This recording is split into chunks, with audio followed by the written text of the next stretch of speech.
Hey guys, I'm Natalie Hodge. Welcome to SnapComms, where we bring you news in a snap. Today we're here at the Decision March 2018, where residents of the BVI have come together to march from the Sunday morning well towards the government house. We are marching against UK's decision to make registers of beneficial ownership public.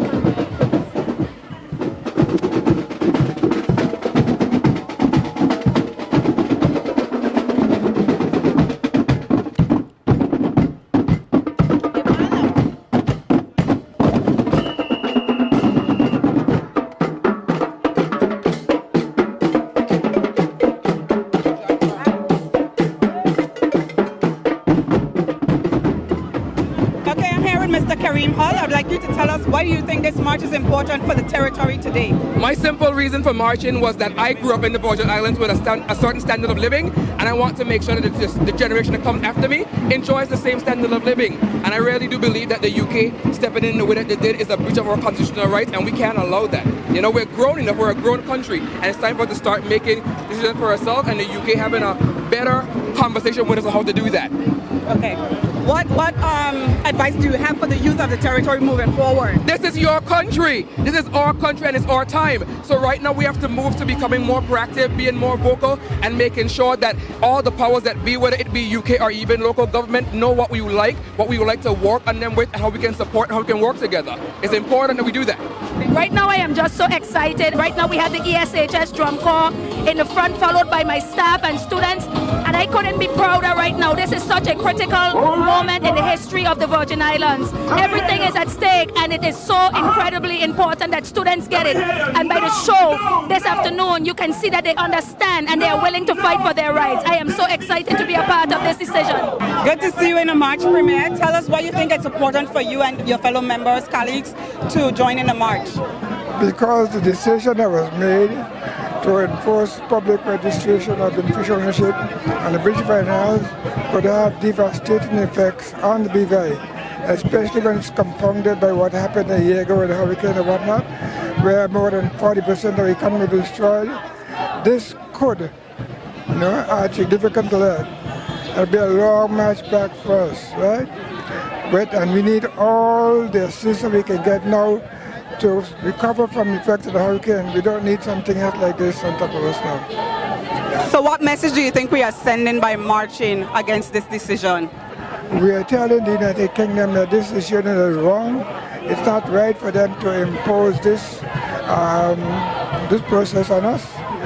We have our own constitution which we are governed by, which were given to us by them. And we have our human rights chapter in our constitution. These things are there to protect the citizens of this country. We're a business here, and we feel very concerned that we could be overruled for a say. It's really about a say. This is our community, and we support it. We respect all, but we would like to be respected in return. And this is something that, if it's going to go global, then start closest to home. Let's see it get right from afar. But too soon for us to make these big commitments. We're just recovering. Our tourist product is not up to par yet. This is devastating, devastating. Well, it's important because if we do nothing, everybody will think that we agree to all these restrictions on our freedom and our choice, and that's all wrong. No! I said we are marching. Amen. We're marching down by the governor. I didn't say governor, I said governor. We're marching down by the governor. No! BVI strong!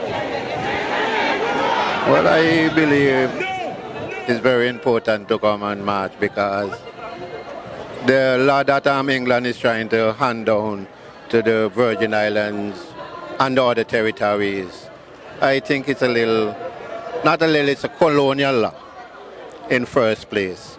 And we have got over the colonialism for some years now. But what we haven't got over is the rule of England. We have certain decisions, we hold Parliament to make our own decisions in certain things. But the key things, they hold the decision too. And it's time for us as a people to can make these own decisions for ourselves. The Virgin Islands has educated young women and men, young women such as yourself, to be educated enough for us to take care of our own affairs. And I believe that marching against the law will only make the British territories stronger and make us more resilient against anything that the colonial master will throw towards us. Well, the march for me today is important in that we want to make sure that there's no what seems to be any more constitutional overreach or breach. Right now, we have a situation where the House of Commons have legislated for us what they want to happen to financial services in terms of the public registry for beneficial ownership, to make it public, of course. But at the same time, we're concerned if this action will continue for other areas. Will they use their powers to override the Constitution in any other area? So we have to make sure that we march to say that we respect them, but we want them to also respect us. It's not a march to just say what we're against as Virgin Islanders, but it's a march also for us to say what we stand for, which is for respect, for equal rights, for justice. And we want to make sure that in the future we have a better relationship with the UK and they have one with us. With us we have Ms. Patsy Lake. Now we know that this is not your first march. No. So tell us, why do you think the march is important for us today and for you to participate in this march today? Okay, 50 years ago, when I participated in the march to retrieve Wickham's key, the decision was already made. The investor was already investing, and because we protested, we were able to turn the decision around. And we are hoping that we'll be able to turn the decision around with this march. And perhaps we may have to march again, I don't know. But this is a start, because this would definitely have a great impact on our lifestyle and our standard of living and the hope and future for our children and grandchildren. When Bates Hill decided that he wanted to lease 85% of Anagata and the whole of Wickhamski for $30,000 a year. $30,000 a year. Noah Lloyd, Patsy Lake stood up and said, no, no, no. BVI strong. They took back later on. The UK government had to bow and loan them, I think, $5.2 million to buy back Wickhamski from Bates Hill. Today, all of us are the beneficiaries of that march, because you know what happened back then? They were already putting up signs that you could not come to Wickhamski without a pass. Ladies and gentlemen, this is why we march. This is why we stand up for our rights, because this is our land. This is our father's land.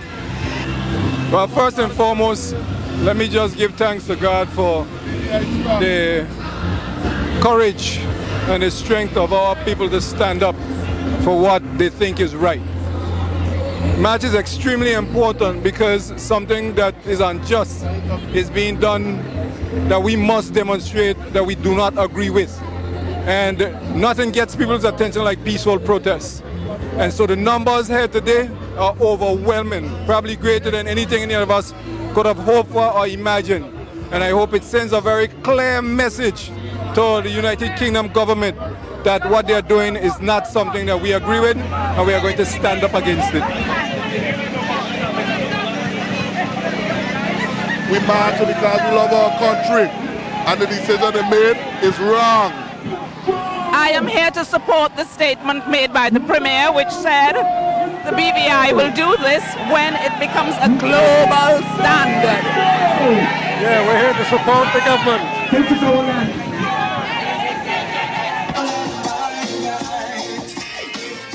Well, I think it's important because the match sort of sets the BVI in a different frame of mind to kind of understand social and economic issues. And I think that's the importance, because then you get people mobilized to say, well, look, there's something happening that's going to affect me.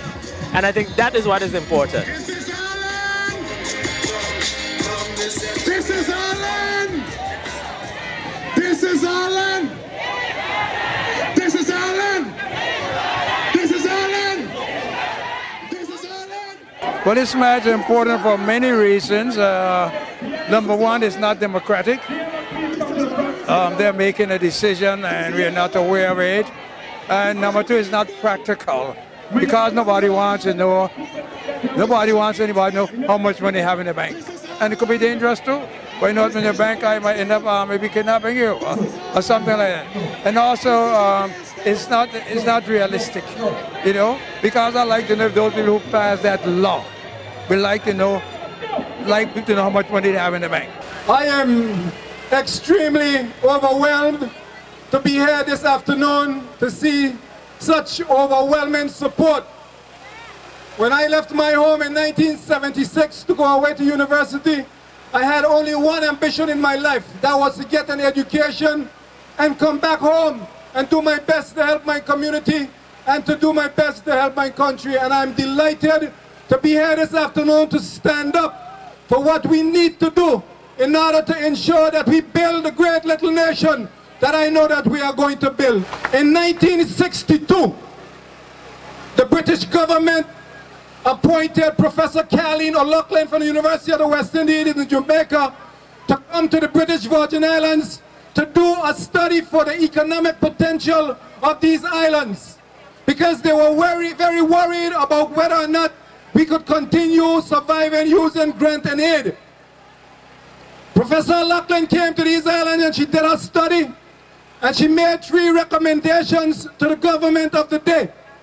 Her 3 recommendations were that the BVI had a choice of maybe joining with the rest of the Eastern Caribbean and forming a union because we couldn't stand on our own.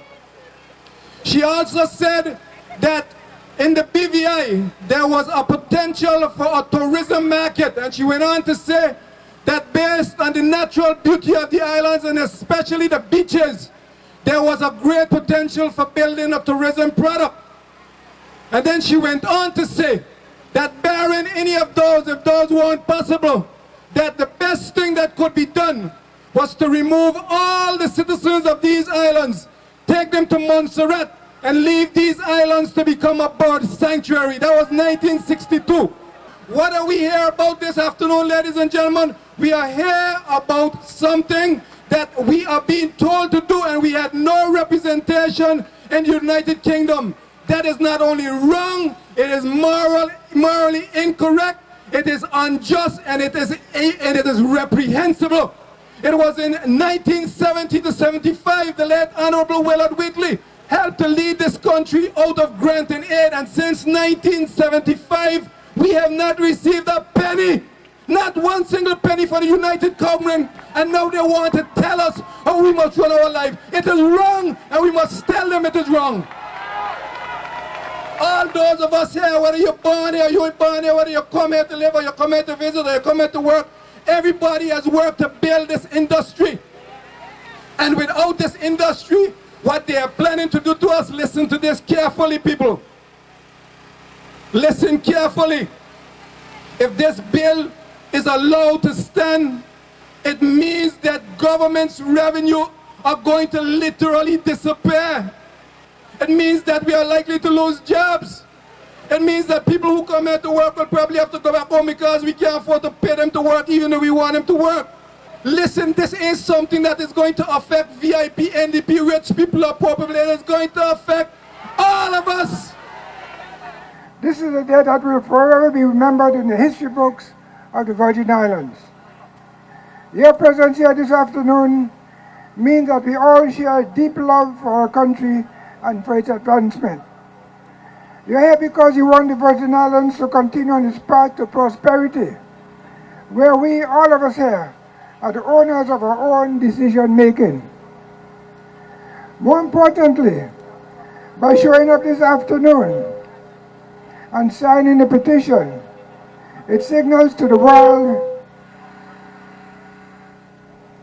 that we are deeply disturbed by the decision in the United Kingdom to purport to impose publicly accessible registers of company ownership on the Virgin Islands.